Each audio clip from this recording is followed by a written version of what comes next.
गौंड आणला होता आपण.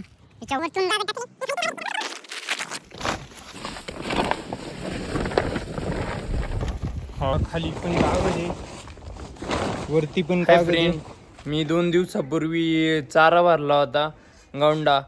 तो गौंडा कसा वापरायचा ते मी याची व्हिडिओमध्ये दाखवणार आहे. कसा वापरायचा तो सांगणार आहे आणि किती चारा बचत होती, आपला मुरघास किती वापरायचा ते पण सांगणार आहे. आवडले असेल तर व्हिडिओ तर लाईक आणि सबस्क्राईब करा. हा आहे मुरघास. मुरघास या क्वालिटीचा आहे, बघू शकता तुम्ही, पूर्ण रापलेला आहे.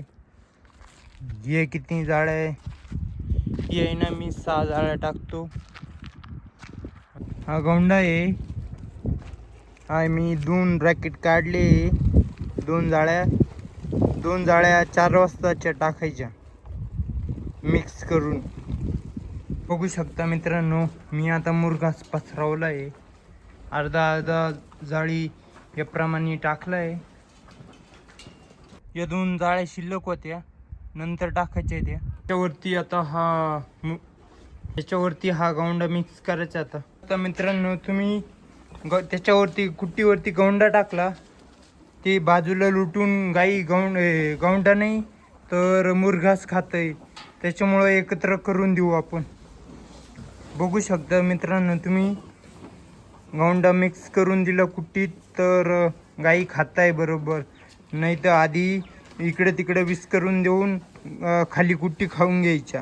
गौंडा इकडे तिकडे विस करून देऊन.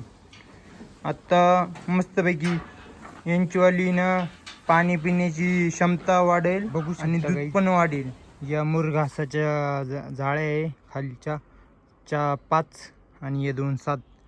आधी लागायच्या मला या मुरघासाच्या दोन्ही टायमाच्या मिळून 18 लागायच्या. आता तिथं फक्त 11 जाळ्या लागत आहे आणि त्याच्यामध्ये हे 4 जाळ्या, म्हणजे 11 आणि 4 15 होत्या ना.